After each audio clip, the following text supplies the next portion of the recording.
bring supers back into the sunlight. We need to change people's perceptions about superheroes, and Elastigirl is our best play. Better than me? Whoa! I like Mom's new job! Bye, sweetie. I'll watch the kids, no problem.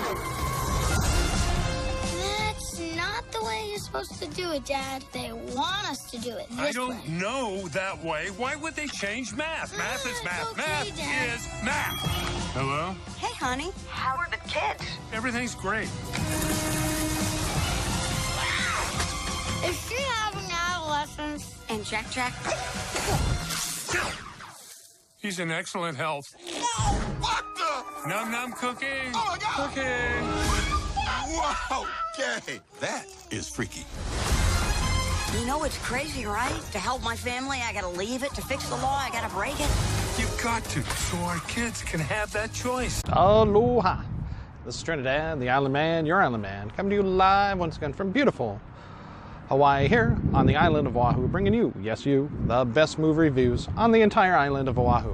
And yes, this is Trinidad, the Island Man, your Island Man. And last night, Thursday night, opening night for the public, I saw Incredibles Part 2. And, well, remember our rating scale? Shock a thumbs up, it's good to see, I recommend it. Shock a thumbs down, it's junk, I don't recommend it. And for Incredibles Part 2, 14 years after the original, well before the Marvel Cinematic Universe, the Avengers, Justice League, you name it, there was a family of heroes called the Incredibles. And, well, for Incredibles Part 2, it is a shock a thumbs down. Now, I know this might sound kind of harsh, and believe me, I went into this movie with the best of expectations, hoping for it to be good, expecting it to be good. And, you know, I cannot fault the animation style. I can't fault the voice actors in it. Craig T. Nelson returns, Holly Hunter, even Samuel L. Jackson. The kids are all there. However, it is the story. This is once again directed by Brad Bird, who filmed the first one, which in many people's minds is the epitome of a superhero movie, especially the best Fantastic Four movie or hero family superhero movies that we've ever had, which was The Incredibles Part 1. However, Incredibles Part 2 fails with a shock a thumbs down simply because that storyline is almost a rehashing of what we had already seen in Part 1. And like so many sequels that we have seen already this year, it almost erases the positivity and the good intentions of the very first one that made the original such a classic. We take off in this movie directly after ending the first movie. It is a quick battle with the Underminer, which we see at the end of Part 1, which, again, comparisons to Fantastic Four, a family superhero team taking on somebody from the undergrounds of the earth, being the episode where the comics, one of the Fantastic Four's first biggest comics, against the Mole Man, the Underminer is supposed to be. What people had envisioned, what audiences had maybe expected and envisioned over those 14 years, that should have happened much, much sooner, maybe even just 4 years later, was something much more like that comic in the Fantastic Four, where they take on the Underminer. We see an epic battle, and maybe the entire movie centering around that, where we get to finally see the family fighting as a whole, where we'd only seen like a part of that about midway through in the original movie, especially on the island and at the end with the robot itself.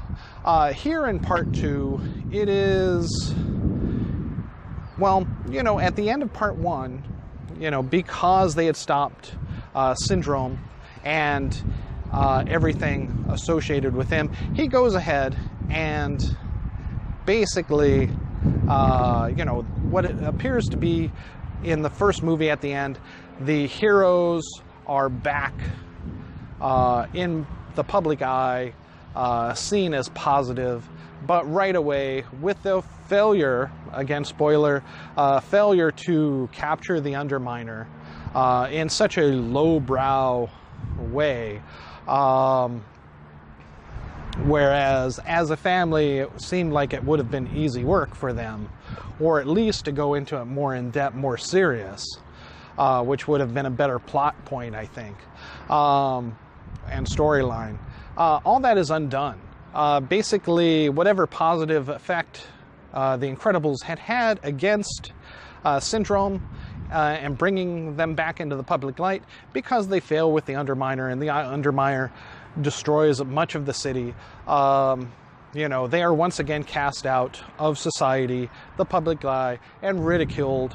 And even the program, the superhero program, protection program, ends, and they are no longer protected at all. They are at the mercy of the police if they do anything wrong. Plus, they don't have any financial backups, as they did before, finding work for these superheroes outside of superheroing, etc.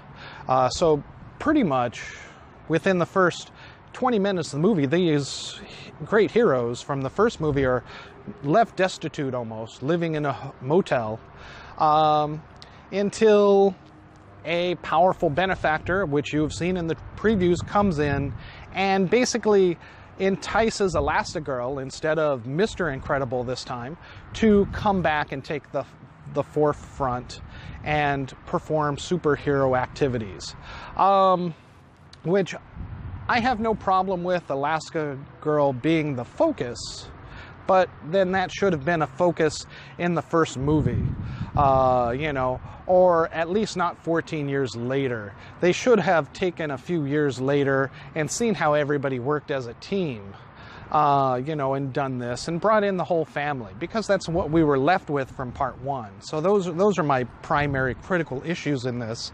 The other is Holly Hunter does a great job, but unfortunately with her stint on Batman versus Superman, for very much of her initial dialogue and conversations, I'm thinking about her drinking peach tea, grandmother's peach tea from Batman versus Superman that Lex Luthor had left for her at her table, I guess, there at the Senate.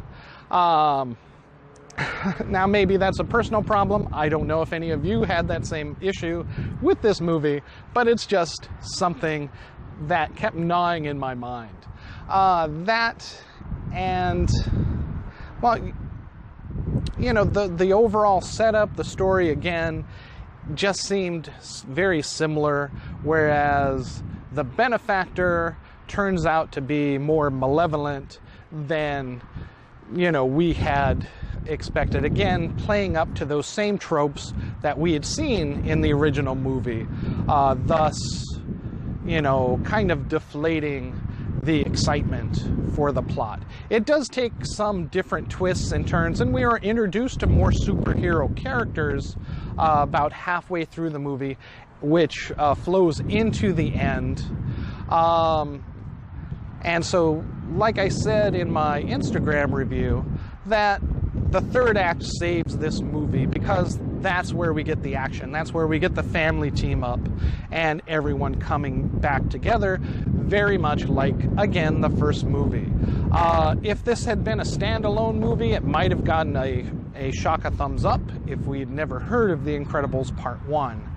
But because it backtracks and derails, it seems, so much of, Part 1, plus the idea that this took 14 years to create and marinate this story just seems a little, hard to swallow.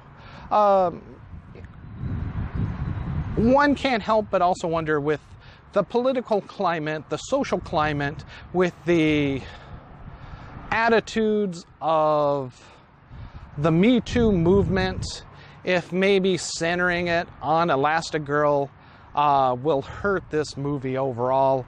I believe it will, because basically it takes Craig T. Nelson's Mr. Incredible's character pretty much out of it and sidelines it.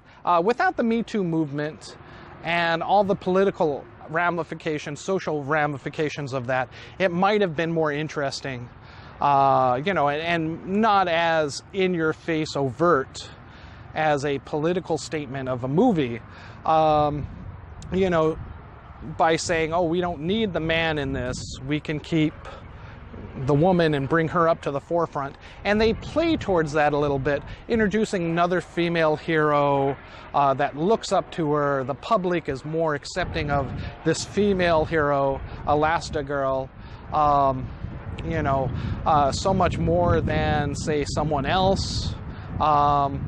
And it just feels kind of flat and forced, especially in a post-Kathleen Kennedy, you know, post, you know, angry, you know, Jedi movies that we had, you know, Last Jedi movie that we had just had, you know, I think will anger a lot of the public, unfortunately. And I was not angered, but I was disappointed that it didn't mesh the family better together. And if they wanted to do a feminist perspective and focus for this movie, all right. But then why do we have to see so many shots of Holly Hunter's Elastigirl's butt in all of these scenes? This is just maybe even more than Gal Gadot's butt showing in Josh Whedon's Justice League movie, than, you know, than we had gotten in that movie. And people had said, oh, well, you know, they're just, you know, showing her off, showcasing her sexuality, you know, which brought down the movie. Of course, there were other factors with this movie, but this is an animated movie. There's no need to do that, especially when they don't reference it, they don't question it. After, in the first movie, we had a joke about how big her butt had looked in her new costume, the red one. Now she's wearing a gray one. And just all these, you know, close-up scenes, you know, maybe even the fact that they put her on a motorcycle. And I'm not talking about any of the motorcycle shots. There are just scenes where the camera, you know, looms behind her, and it's behind very low, looking directly at her buttocks. You don't get any shots of that from Mr. Incredible, from Frozone, from the villain in this. So it seems very forced on those issues, and so ultimately I have to give it a shock of thumbs down. Now, the theater that I saw it did have a lot of little kids in it. You know, a lot of noisy kids. So both out of glee, I think, and maybe a little bit out of boredom. Maybe a little too young to had remembered maybe the first one. Well, definitely they were not even born during the first one. So maybe that took away from some of their enjoyment. The whole Jack power thing, you know, and Mr. Incredible struggling, you know, at home life to keep up with that, is all a representation and plays into the little kids' enjoyment. You know, there's one where Jack wrestles a raccoon,